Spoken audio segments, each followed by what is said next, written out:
તારીખ 8 નવેમ્બરના રોજ ગુજરાતની એન્ટી ટેરરિસ્ટ સ્ક્વોડે 3 રાષ્ટ્ર વિરોધી તત્વોને અટક કર્યા હતા અને એના પાસેથી આર્મ્સ અને એમ્યુનિશન કબજે કર્યા હતા. બીજા દિવસે ફરીદાબાદમાં પણ રાષ્ટ્ર વિરોધી તત્વો વિરુદ્ધ કાયદેસરની કાર્યવાહી કરવામાં આવી અને એ જ દિવસે દિલ્હીમાં એક બોમ્બ બ્લાસ્ટ પણ થઈ હતી.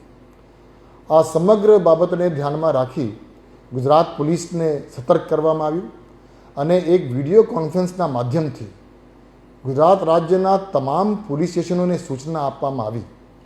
કે છેલ્લા 30 વર્ષમાં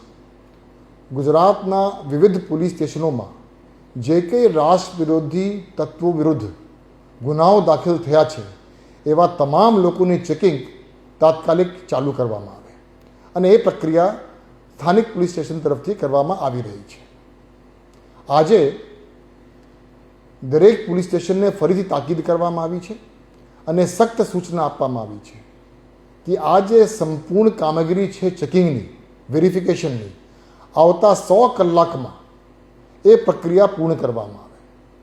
ગુજરાત રાજ્યમાં છેલ્લા 30 વર્ષમાં જે કોઈ આતંકી અથવા જે કોઈ રાષ્ટ્ર વિરોધી તત્વ વિરુદ્ધમાં ગુનાઓ દાખલ થયા છે તેવા તમામ આરોપીઓની વેરિફિકેશન થયા પછી ડોઝિયર તૈયાર કરવા માટે આવતા 100 કલાકમાં આ કામગીરી પૂર્ણ કરવા